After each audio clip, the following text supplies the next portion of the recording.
It's 5 o'clock, the time that we get together every day, provide an update on the coronavirus, but more importantly, that we commit as a Commonwealth to doing everything we can to defeat this virus. So let's start the way we always start, by knowing that we will get through this. We will get through it together. I want you to say it with me, because when we say it, we believe it. And given things are going to get tougher before they get easier, we're going to have to be strong. So let's say it together. We will get through this. We will get through this together. One more time. We will get through this. We will get through this together. And we're going to get through this by making sure that we follow, and I'm helped today by both Virginia and James. James, if you'll put up the 10 steps, by following the 10 steps to defeating this coronavirus, and that is staying healthy at home. Folks, as you're going to hear later, this is a tough day for us on just about every metric. Staying healthy at home is the best way to protect yourself and is the best way to protect everybody around you. Other than going to work, getting supplies, getting some exercise, we need you at home. That is your duty.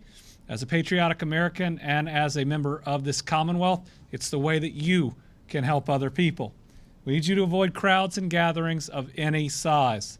Every crowd and gathering is an opportunity for the coronavirus to spread, and what we're seeing now is it is spreading in just about every crowd and every gathering. Got to practice social distancing.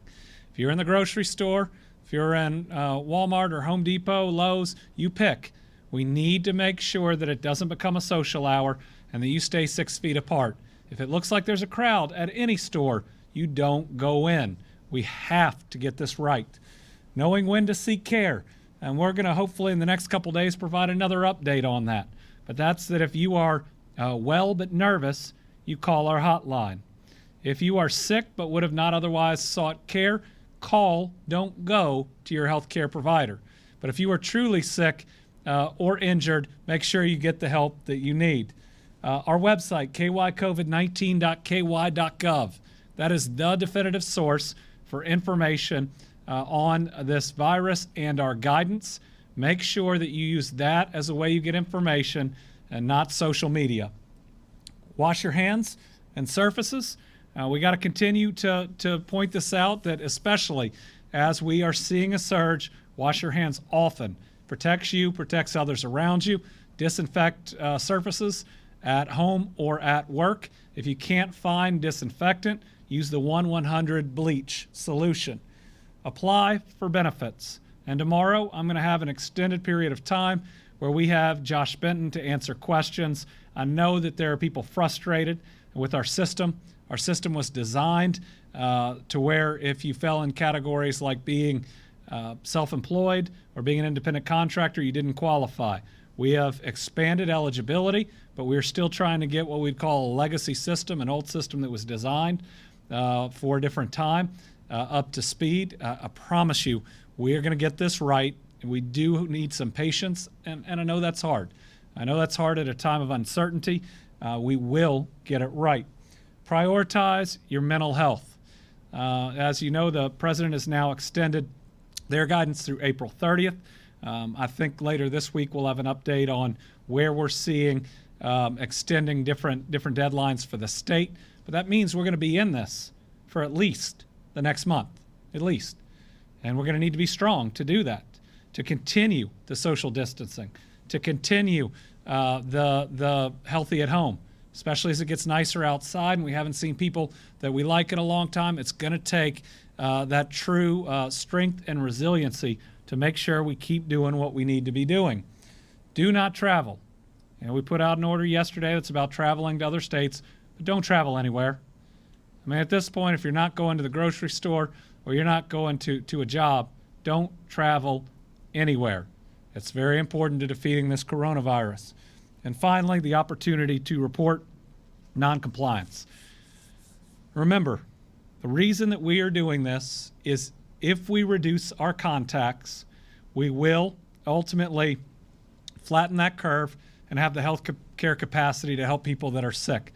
Let's go back to that very first Seattle line graph that we used for a while because while it is now a little outdated, it is still very important to see. When you look at the number of infections based on the amount of contacts that we cut, we can, through social distancing, and that's the one thing we don't have to rely on anybody else for. We don't have to rely on anybody providing us test kits or PPE or anything else. This, the social distancing, is the one thing we as Kentuckians can do without help from anybody else. That means this ought to be our primary obligation and focus. And just look at the difference between business as usual, which is the blue line, and ultimately the red line, which would be a 75% decrease in contacts. This is how we protect our friends and our family members. And just look at the delta, the difference in between that blue line and the red line. I'm going to tell you those are lives. Those are people that aren't infected. That is a big difference. So if you haven't cut your contacts by 75% or more, I want you to think about how you will do that because that is your duty to make sure that you are doing everything you can to protect the people around you. Let's show our animation, Philadelphia versus St. Louis, now versus Louisville again, so we can see how this is going to unfold. Right, so this is if you do nothing, if you don't engage in social distancing the right way, Philadelphia didn't do it until it was far too late. What happens? You have a huge spike of cases. It overwhelms the healthcare capacity, and you have a lot of people that you lose. And we're already taking steps to make sure that won't happen. Let's show St. Louis. So what St. Louis did was immediately, and I believe we also immediately acted to make real sacrifices that you, the citizens of Kentucky, are making. It's the closing of restaurants and bars. It's the limitation of travel. It's the closing of in-person traffic to forward-facing businesses. That are all the things that we're working every day to do. And what that does is it decreases the spike, the surge, the number of hospitalizations or ICUs or ventilators that'll be needed, and that protects more people. But again, what the St. Louis model doesn't have that we have to have is resiliency. So if you'll show Louisville. So what Louisville did, and again this is the Spanish flu, is they did not react as fast or as well in the beginning as St. Louis, but they did have more resiliency to make sure that when this virus reemerged in the fall, and we will have at least a reemergence in the fall, that they were persistent enough to ensure that they still had the ability to put things into place, even if they had relaxed them, to better protect our people. So we got to be like St. Louis in the fact that we have got to reduce our contacts. We've got to flatten that curve, but then we got to be stronger. A lot like Louisville was during the Spanish flu, about making sure we're resilient enough and that we keep it up long enough to truly make the difference that protects people's lives. Now let's show the CDC map. I believe this is this is their most updated map, and it shows cases increasing significantly around the country. You know, there's a surge in most places. And what we see is that while we are faring better than most, our cases are increasing too.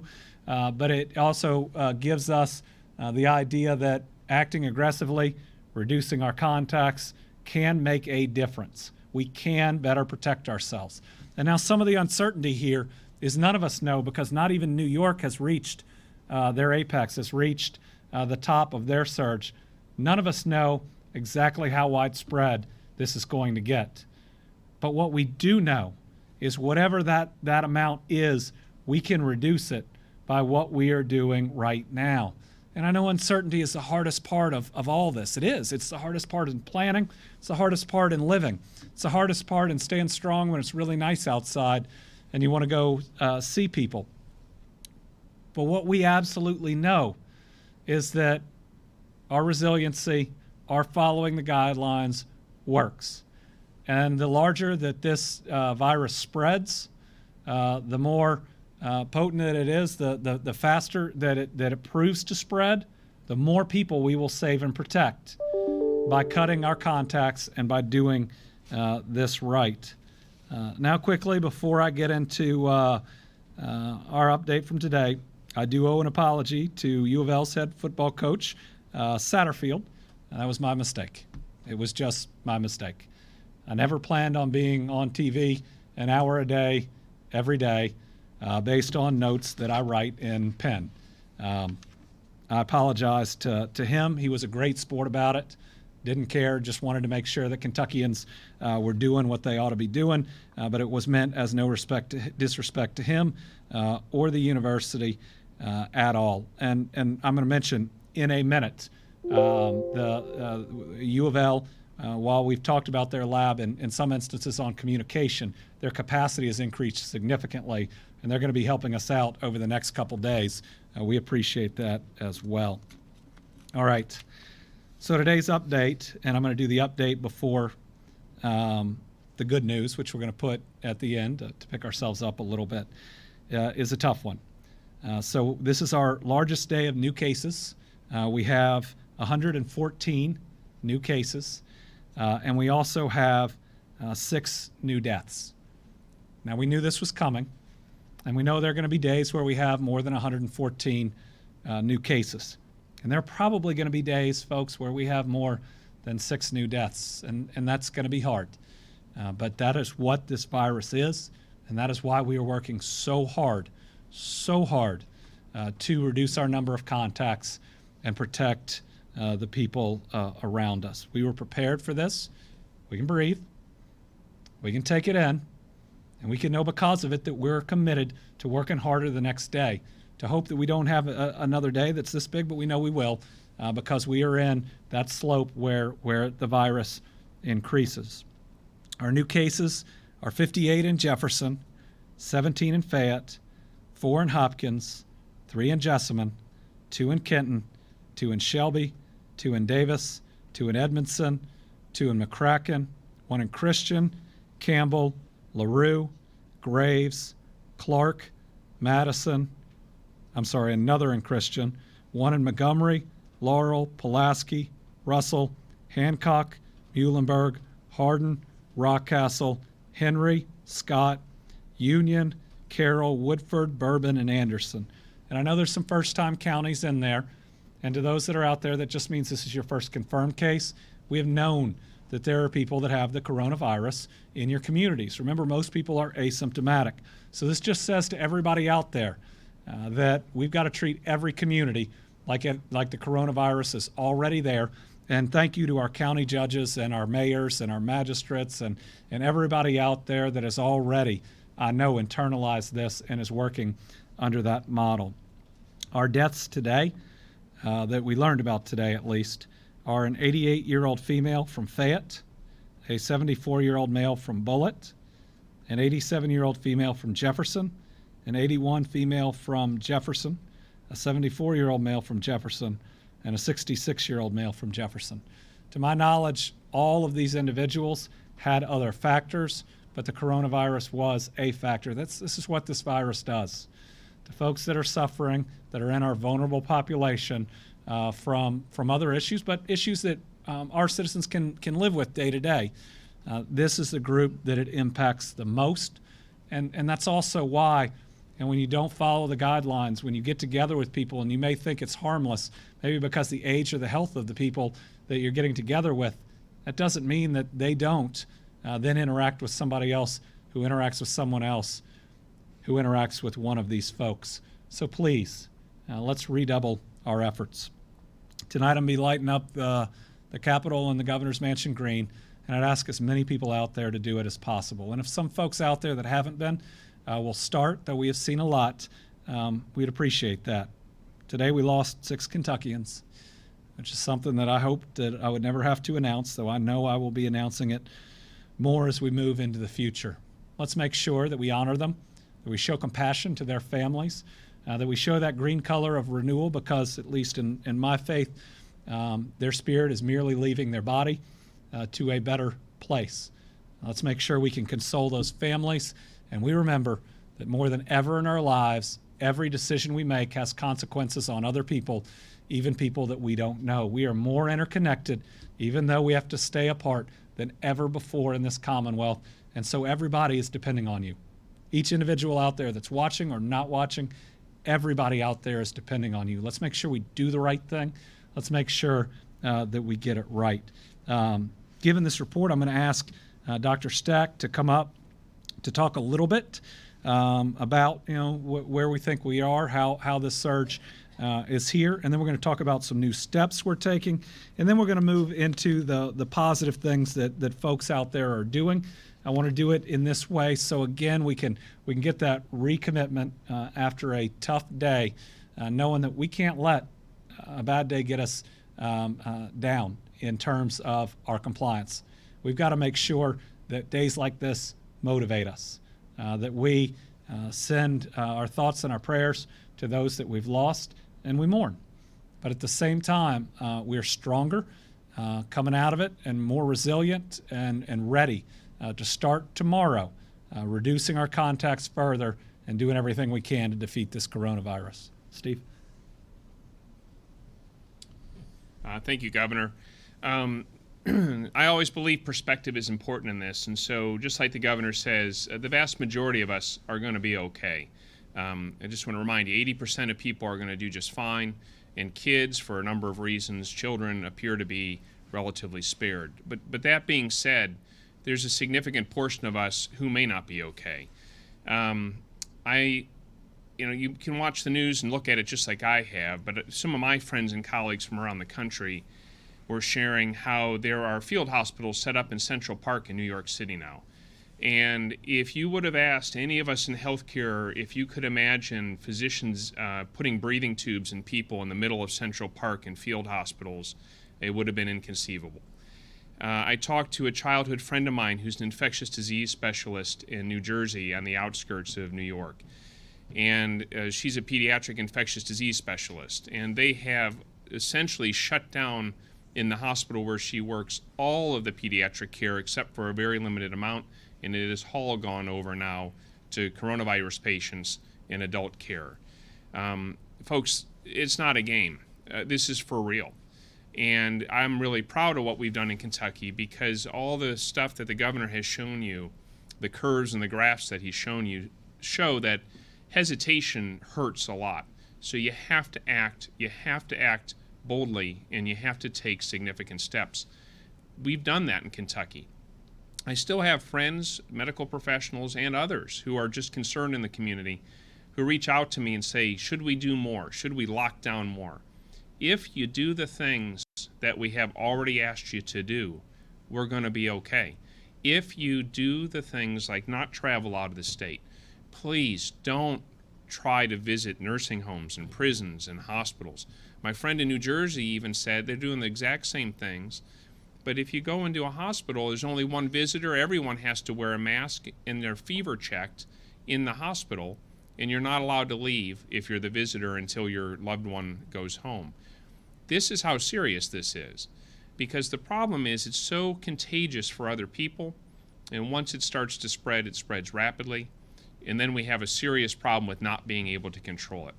So I have to, again, thank you all for your kindness, your care for each other, for your love for each other, for your Team Kentucky spirit, because the massive outpouring that we've received from so many people trying to do the right thing and being concerned for others is really, really inspiring.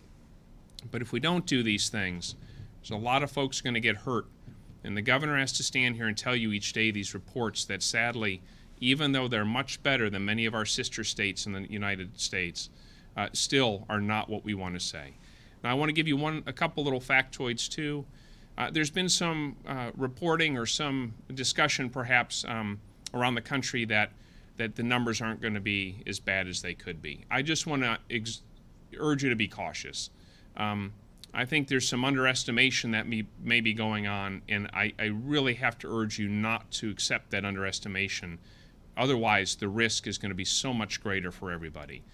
We'll give you more updates as we go along and try to make that more clear, but you really have to follow this advice. I don't think anyone should be thinking we're out of the woods yet as a community. The second thing is there's been some discussion about masks and when to use them and when not to. Now, all of this guidance is going to continue to evolve as we learn more and as the situation changes. But I'll tell you, if you are sick, you should self-isolate, stay at home, and don't leave your home unless you really feel you need medical care, and then first try to call on the phone or get medical advice by telemedicine if you can. But if you need care, then seek it. If you are sick but otherwise well, you should probably be wearing a mask on your face, because then the droplets, the secretions when you cough or laugh or sneeze, those things don't spread to other people. But because these masks are so scarce and because the evidence is not at all compelling yet, that just wearing a mask in public is going to protect you from walking around in the open air, I would ask you still not to be just randomly wearing masks walking around in public, because you're taking masks that are needed for the healthcare workers who are providing care to the sickest patients. So if you're sick, you might wear a mask to keep your secretions to yourself, but in general, let's please all pull together and save those scarce masks for the healthcare workers. And in closing, I want to really continue to thank the doctors, the nurses, the respiratory therapists, the firefighters, all the first responders, and the other healthcare clinicians I haven't mentioned.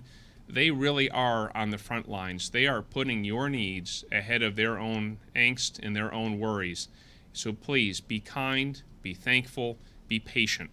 We are going through times which are going to ask and demand of us to adjust to different types of medical care, different levels of expectation for when we can visit, when we can't, the type of care we get, how quickly we may be screened and moved on. Please, they're doing the things they need to do. They're doing the things we've asked them to do. I just ask your patience and your understanding. We're going to get through this, but we're going to get through it because Together Kentucky is going to pull together. And as Team Kentucky, we're going to rise to the challenge. But we're all in this together, and it's going to take all of us to get through it. So thank you again, Governor. Thank you. Well, our tough day just got a little bit tougher.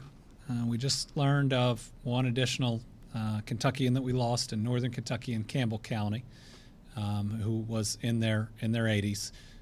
We're still awaiting more information on that, but it appears that today we have lost 7 Kentuckians. Let's commit we are going to do the things that it takes to make sure we don't have a lot of days like this. This is a virus that will come for our most vulnerable, and we got to make sure that we are standing there protecting them. That each and every one of us in our decisions and in our actions, when we do the right things, protects folks that are out there. Every time that we stay at home, healthy at home, instead of making a decision to do something different that would spread the virus, is protecting people. And as we see today, losing 7 people, the consequences can be real significant. But I will say, I'm still very proud of the steps that we have taken here in Kentucky, of the sacrifices that we are making. And I know, even as of today, our numbers would be significantly worse if it wasn't for what we're doing. I absolutely know it. Every modeling shows that if we continue to do what we are doing, then we will protect a lot of people out there. So I want to talk about a couple of additional steps that we've taken today. For our grocery store workers, we are expanding the child care options that we have been providing to our first responders and our healthcare workers to our grocery store workers. We need them. We know that the food supply chain is safe, but we have to make sure that we have enough people that are there stocking the shelves day in and day out. This was a change we were able to make knowing that we have the capacity in our existing facilities that are providing that child care service. We need our grocery store workers. We want to thank them for what they're doing. I've signed an executive order today that allows local, state, and counties to hire back police, firefighters, EMS, and corrections officers that have retired with no penalty to their retirement. Right now, with folks having to go into self-quarantine, and when folks test positive, it could take out an entire fire department in some areas. This is going to allow us to have a bigger pool of people to pull from. It's something that was specifically asked by our sheriffs and chiefs of police starting today, because it'll go into effect. We will have the opportunity to do that, and we will get out specific guidance to them. I want to thank our Board of Nursing, which sent over the materials that are going to allow us to ease a lot of restrictions so that we can have more nurses. I believe that that's both those that are coming into the profession and those that have recently left the profession. I want to mention to our fiscal courts out there, we need you to model the type of behavior and type of meetings that we want others to see. My orders do apply and recommend virtual, preferably video, but even telephonic meetings of fiscal courts. There needs to be a way for the public to be able to dial in and listen in or watch, but for our local governments out there, we need to make sure that we are not having in-person meetings that draw folks in. Got this question on a call earlier today, folks. No yard sales as it gets nicer. Yard sales are a way that would spread this virus really easily. From everything that we touch to everybody who comes up to the crowds that it creates, we can't have any yard sales until after this is over. We are working tomorrow and the next day on a proof of concept in Franklin County on drive-up testing.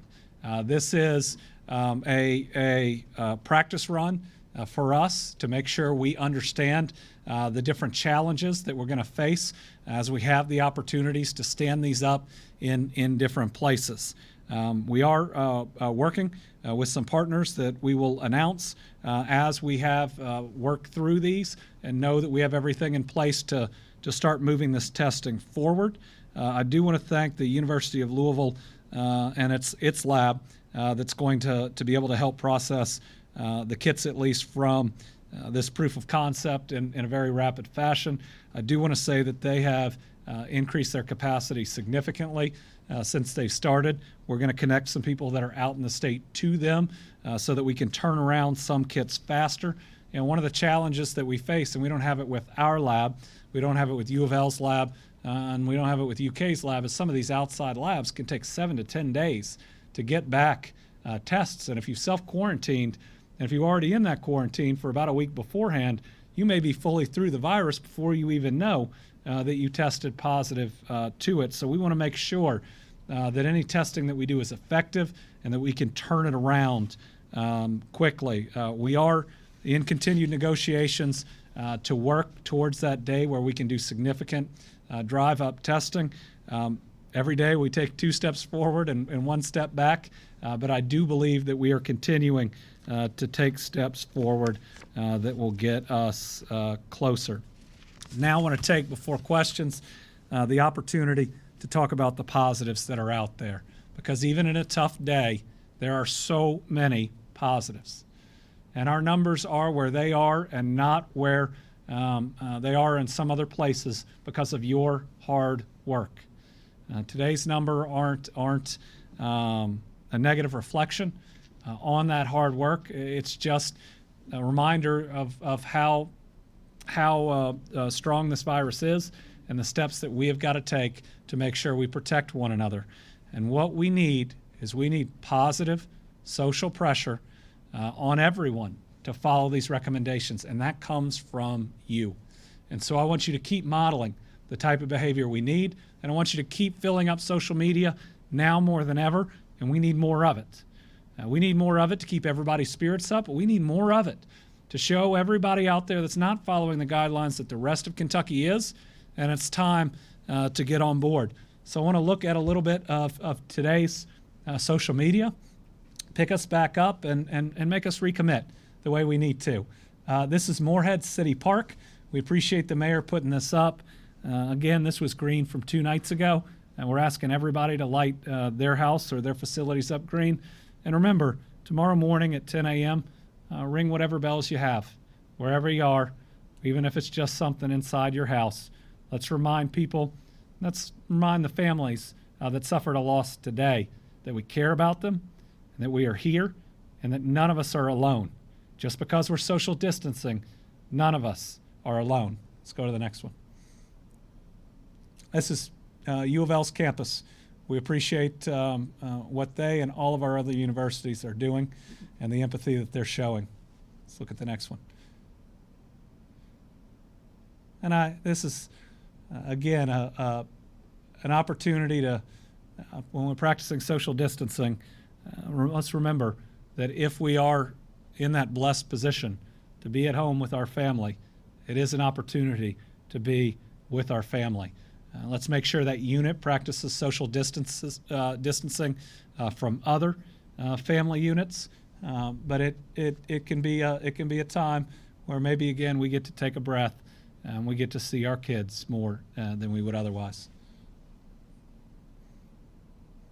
So, this is Jean Ford, who is Senator Wendell Ford's widow, somebody that I know personally well, and I know her kids and her grandkids very, very well, and this is her great granddaughter, Winnie. The fact that even our former First Lady, Jean Ford, is practicing social distancing during this time is something special, and it should show her sacrifice and all of our sacrifice that we've got to follow these recommendations. We love this sidewalk chalk that we're seeing out there. I mean, our kids are so incredible. They are not just resilient, but even in the face of what we see, they are optimistic and energetic and even joyful. And if we can take a little bit of their energy and their persistence and their approach to the world, that this is just another thing that's been thrown at us and we will defeat it. And let's make sure that we do it in a way that preserves our physical, emotional, and mental health. Maybe right now is when we watch our kids and we try to act a little bit more like them. These are thank you notes from our hard-working healthcare professionals. Remember, each and every one of these folks walks into danger each and every day right now. And what they're counting on you is to stay at home. Be healthy at home. The amount of risk that these folks face depend on how well we do at reducing our contacts. They are amazing. We appreciate them. To all the doctors, nurses, healthcare professionals of any type, thank you for what you're doing. And I really like this one. We still need people to be giving blood during this time. It's going to be necessary for folks that will be in the hospital.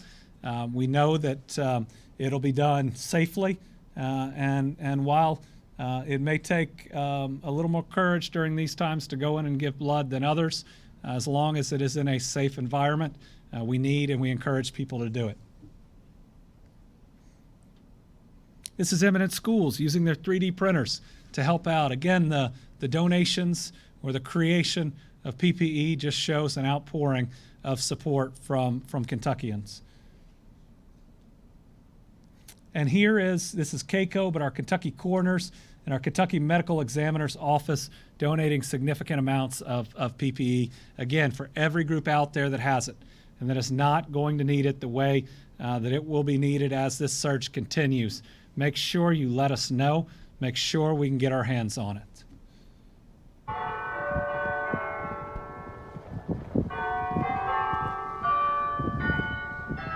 This is Georgetown College ringing their bells. And James, let's save the last one right to the end. All right, folks. So again, this is the type of stuff that we need to see. We need to see out of everybody. So tonight, let's remember those we've lost, but let's wake up tomorrow ready to go. Knowing we got to work harder than we ever did before, knowing the next weeks are absolutely critical, knowing we got to be strong, and knowing every decision we make impacts other people. Now, we are filled with the best people in this country, and I believe in this world in Kentucky. I know we're up for it, and I know we're going to come through. So with that, we will open it up to questions. I have both written questions, and we've got 3 reporters that are here with us today. So Phil, you want to start us off? Did you talk to the Williamsburg mayor about people that are not going into Tennessee and things of this nature? The question is if I talked to the Williamsburg mayor about people not going into Tennessee or of that nature. I'm not sure I've spoken to the mayor. I had a call with county judges today where a number of them asked questions about the the order about not traveling to other states, and mainly it was explaining what the exceptions are.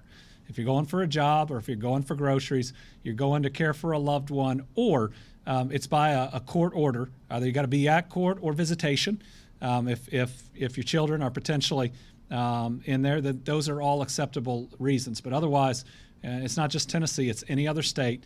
We can't be traveling, but we shouldn't be traveling really to another county right now, anywhere, but for those reasons. Now, a concern that's been raised by many of those judges and officials on that border is, what about people coming the opposite way? And that's something that we're going to need to address, not in the concept that we would shut down any roads, but if people are going to come to Kentucky and it not be for the same set of exceptions, we're probably going to need to have a 14-day quarantine there too. I mean, nobody from other states should be coming to visit at the time. This is not the time for that. And if people come into Kentucky planning on visiting and staying, we're going to have to look at what options we have to quarantine folks that are coming in for those reasons. Initially, we answered the mask question.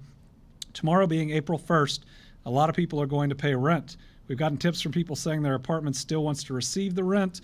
What do we recommend to tenants, to landlords, apartment complexes trying to collect? Well, evictions are suspended. While this state of emergency is in effect, evictions are suspended. Nobody's going to get kicked out of any place they're in. To be healthy at home, you need to be able to stay at home. Now, with that said, rent is still there and will eventually be owned. If you can pay the rent, if you can get by doing that, please do. But I would hope that every landlord and every tenant, especially with evictions being suspended, can come up with a plan, and a long-term plan to help us get through this. Joe? I know there have been hundreds of cases. Got two Joes. That's all right. Yeah. Okay. Go by last name. So I know there have been hundreds of cases, but what are your thoughts about the LRC staffer that tested positive for the virus? Question is, what are my thoughts about the LRC staffer who tested positive for the virus? This virus is going to be everywhere, and it will come on these Capitol grounds. And what it means is we ought to have everybody humanly possible working from home that can. It means that the others in the LRC and our legislators ought to be monitoring themselves to determine if there are going to be any symptoms. They ought to at least be doing some tracing from the last people that were in contact with this individual and seeing how they're feeling. But again, what it says to me is these folks need to pass a budget and get out of town for their own health and for everybody else, and to model the type of behavior that we need to see. Now, my understanding, at least as of now, is that's the plan. Is that all they're looking at the moment is coming in, passing that budget, and going home for at least a period. Should those who are already on unemployment expect some delays in processing their payments due to the high volume of new unemployment claims being filed? We do not think that payments will be delayed because of the new claims that are coming in. I can get confirmation on that, but right now we do not believe that'll be the case. I got a question from the State Journal about what we were talking about, our proof of concept site. Right now we're going to do a couple days just to prove that we can do this before we're gonna try to set up at least the first of these facilities for the public. When we get to the drive-up testing phase, please understand that there's still a very limited supply. And what we're going to be looking at are those that are the most vulnerable, 60 plus, with underlying conditions that also show symptoms, as well as first responders showing symptoms or in quarantine. When we start this, those are going to be the different groups that we're going to have to prioritize because of the damage it can do to one group, and because of the fact that we've got to get our first responders, especially that are in quarantine, back out helping us. Those will be the priorities there. Joe.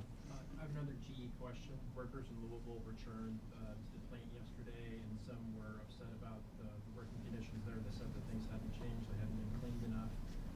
Union president is now quarantined there. Do you have any concerns at all about GE opening that plant back up and the conditions there? The question is on GE and different concerns from the workers and my concerns in reopening the facility. I worry about every facility in Kentucky right now. I worry about everywhere with this virus, but understanding that businesses that fall within our order as being life-sustaining, it's important to have the opportunity for them to continue. My hope is that the changes that GE has made are only the start, and that every single day, every facility, every store, everything that is open in any way to the public or groups finds new and different ways to ultimately lessen the opportunity for the virus to spread.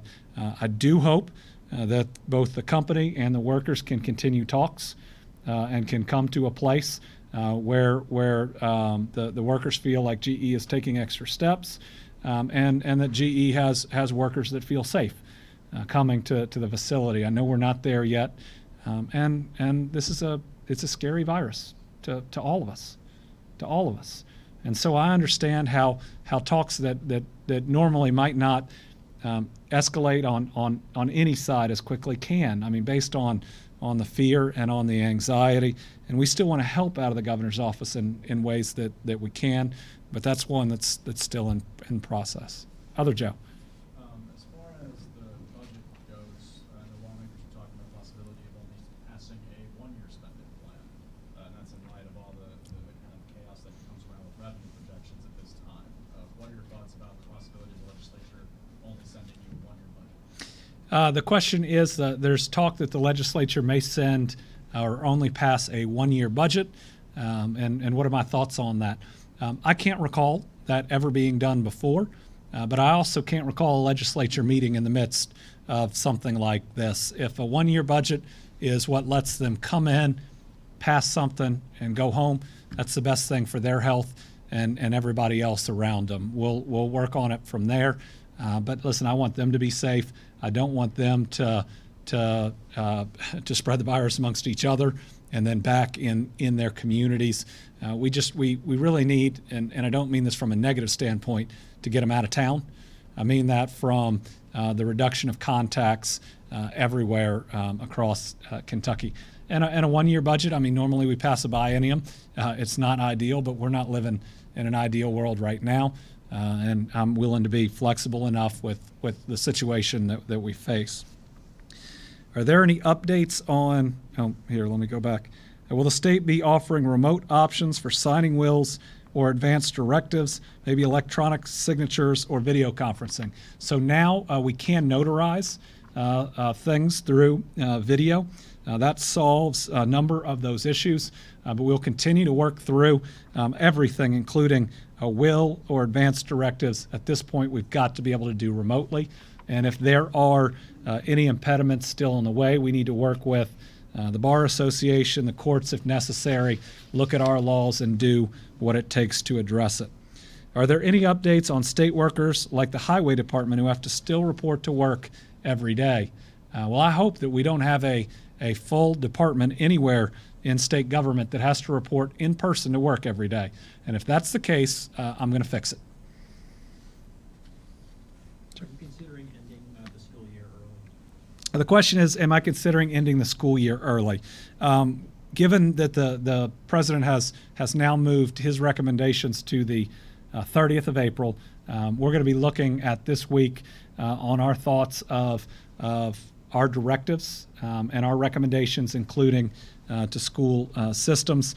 If we make a move, it would likely be similar to what the president did and extend it a couple more weeks. Still wanting to see, because again, none of us know, even though we try to do our best guesses about when this virus might peak, and wanting to make sure that we still at least have the opportunity for kids to go back to school this year. I do think it is more than in the realm of possibility that there won't be any more in-person classes in school this year. We got to at least be prepared for it, and I know our superintendents have been making those preparations if that is the case.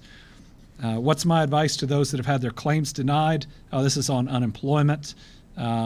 Again, we're working off a system that was designed for a different world. We are working as hard and as fast as we can. We are hiring a significant number of people. I'm going to ask Josh Benton to do a longer version tomorrow that goes through the most frequently asked questions and how we're going to address them, give you some specific details for those that have signed up for unemployment as an independent contractor and been told you don't qualify. You do qualify. We need to have your stuff in the system. What we can't necessarily control, and we're working on it, is what the system spits out to you initially. Now, we need to do a better job in making sure we can circle back around to you and say, don't let that email get you down. You're in the system, and we're going to process you. Those are all things that we're working on day to day, minute by minute. We will do our best to get there as quickly as we can. Could the 64 Kentuckians who've recovered from the coronavirus help in developing a vaccine since they have antibodies in their blood? We still do not know the level of immunity of antibodies that people are going to have as they come out of this. We certainly hope that they have some level of immunity. And if they do have a level of immunity, it might not be this that we will ask of them. But if there is a significant level of immunity, which again, none of us know, they might be some of the most effective frontline healthcare workers that we could ultimately bring to help those that are sick as they're going through this. Some churches are hoping to worship through a drive-in service, especially on Easter Sunday. What would the governor and medical folks think about that? First, the drive-in services are really creative. And thank you to our churches and our houses of worship for trying to find a new way. If you're going to do them, please follow some really important rules. Number one, no more than a single family that lives together in a car. Number two, cars have to be more than 6 feet apart because it's going to be nice weather and people are going to roll down their windows. Number three, nobody can get out of their car, right? It's defeated if people roll up in their car, and that's the way that it's supposed to be, and then everybody gets out. And number four, we can't pass things between cars. And I know that's really hard with communion. That's really hard with offerings, but we can't be passing things that people are touching between them. If all of those can be followed, I think that this type of service is something that, again, people can feel together on. I appreciate our houses of worship thinking about different ways to do this. I think that those are they're very legitimate rules. They're rules that ensure we're continuing to apply the CDC guidelines. And the last thing we want is for an Easter worship service, which is about rebirth, and to ultimately spread the virus and to harm people. And let me just again say, to the very few exceptions out there that are encouraging congregations to come together, especially our elderly in the communities, those actions won't just spread the virus, they'll kill people. Please don't do it. It's not a test of our faith. Look at all the congregations that are out there, almost all of them, that are doing the hard thing, but the right thing. And these are congregations that have always believed that you need to come to church physically, but they see the times and they want to protect their members. Again, please be a part of that, not trying to be a part of the exception. Phil? With another question about the budget, I believe that David Osborne basically said last week that there would probably be no raises for anyone, and no increases for higher education. I know that's something that you ran on, but given everything that's happened, your thoughts on that? The question is on the budget and whether or not it's going to have any raises or increases for education. We'll have to wait until we see it. Yes, I ran on wanting to my draft budget had $400 million new dollars plus going into public education. It had raises for state workers. It had raises for teachers. It had more social workers out there to protect our kids. It was a true opportunity budget to help us step forward. And it was before the coronavirus hit us. Unlike everybody else out there who is having to make sacrifices, at least what I want out of the budget is going to have to be a sacrifice too. Right now, this budget is going to be about maintaining, is my belief, and about making sure that we can get through this crisis and come out on the other end. And let's just say none of us know None of us know that we're planning what it's going to look like on the other end. How quickly our economy will pick back up, and my hope is real quickly. None of us know the amount of federal stimulus that's going to be provided. It's going to need to be really significant. And if it is, then we could always have a special session on the budget to use that money to do all of the good things that we wanted to. But right now, we need to make sure that we have the dollars to maintain things. But listen, the only thing we ought to be focused on right now is the coronavirus, and we can always address budget opportunities or deficits on another day. Let's see. Do I plan to open up child care services to grocery store workers? Yes, we did that today. Have I ordered rest areas to shut down? No, at this point. As long as we can engage in the social distancing, we want to at least try to keep those rest areas open. But again, everything is contingent on people being able to engage in that social distancing. There was a letter from CHFS sent out warning of rescinded masks made by Handon, Henyong Protective and Clean Products Company. That is true. Those are defective, bad masks. We wanted to make sure that nobody was using them. Tennessee and Indiana have higher testing counts, leading to higher positive cases. Why are Kentucky's testing numbers so low? We don't believe our testing numbers are low. We just believe that the reports that we get back in of negatives and other tests, we are not getting the same level of reporting back as other states may be getting, or they could potentially have even more tests than they're reporting. Again, it's something we're continuing to work on. Tomorrow we're going to be having calls coming directly out of the governor's office to the various labs to get the numbers as of that day, going back in time throughout Kentucky. This is something that we got to fix, and our in-state actors are doing a lot better. We got to make sure that we're getting it from everybody. Let's see, from the Washington Post, as I understand it, by the end of last week, Kentucky State Lab had a 2-week backlog when it came to reading tests, which was one reason there was a delay in launching mobile sites in the state. That is not accurate. We get all of our tests done from the state lab in 12 to 24 hours. Our delay in launching our mobile testing is based on having the number of testing kits that we need, is having the full amount of PPE that we need, and making sure that we have a lab that, to the scale we're talking about, which is more than our state lab could, can turn it around in enough time to where it can be helpful. We'd like to get reports back in 48 hours. Now, I will say we are getting really close to that. But every time we've gotten really close to making an announcement, one of those pieces hasn't lined up.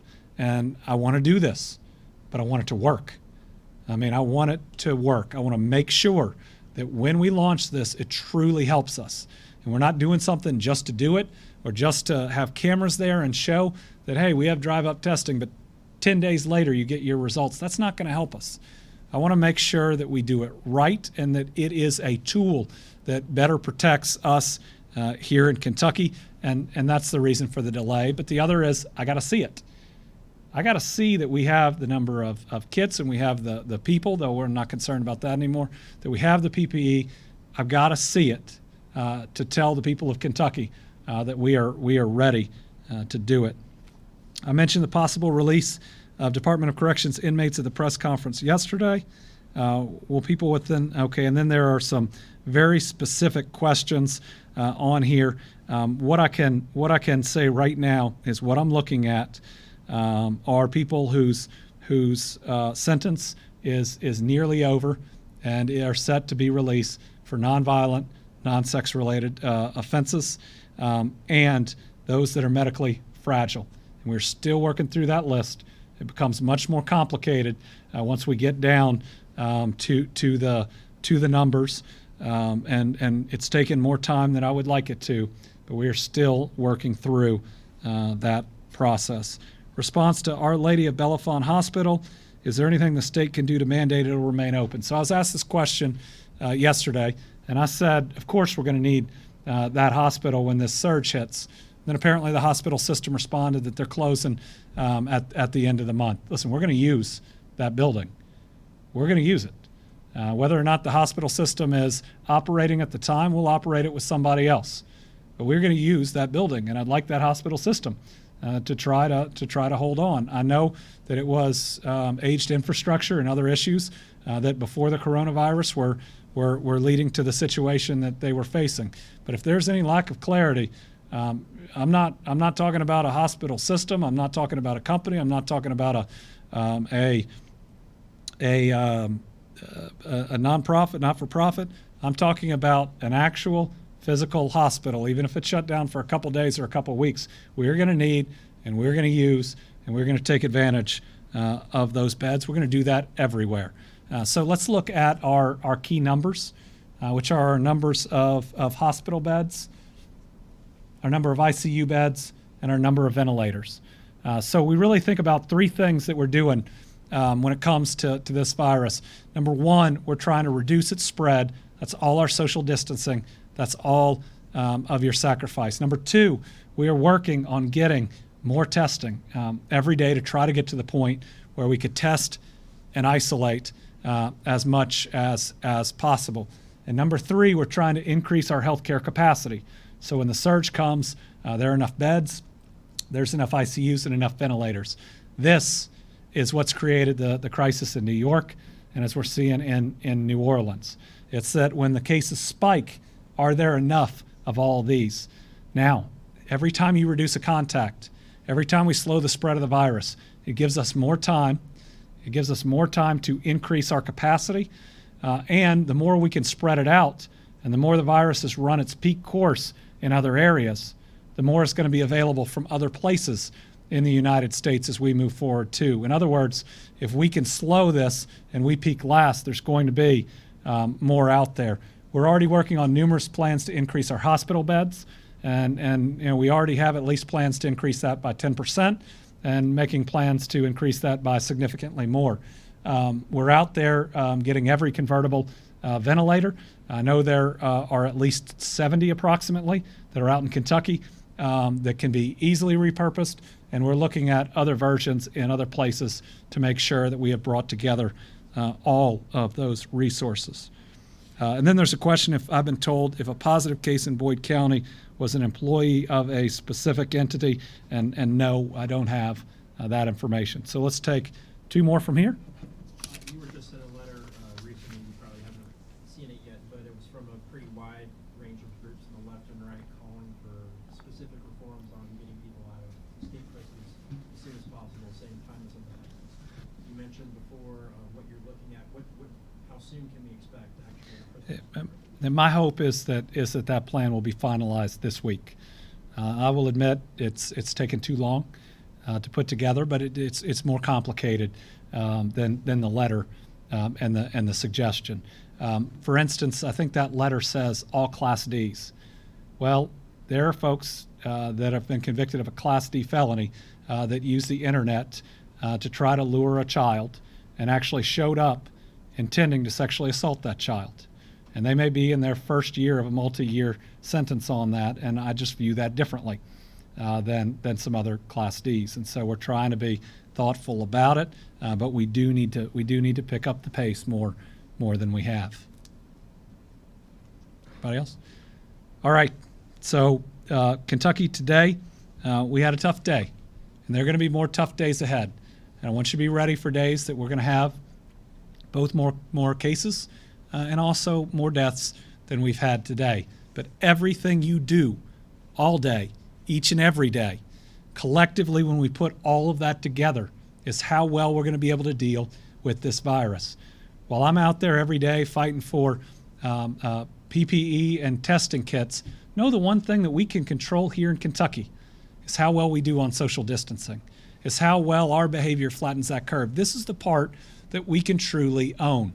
So we need everybody doing their part, and we need everybody encouraging everybody else to do their part. This is the challenge of our times, and this is our chance to step up. It is our test of humanity, and I believe we will pass it. And just imagine if we could look back 5, 10 years from now and remember the time when we put our fellow human being above ourselves and above everything else. This is a chance to not only come together by staying apart, to do the right thing, but to reaffirm everything that we share in common. You know, before the coronavirus hit, we may have been more divided than I can ever remember. But right now, it's just us versus this virus. What we do every day matters.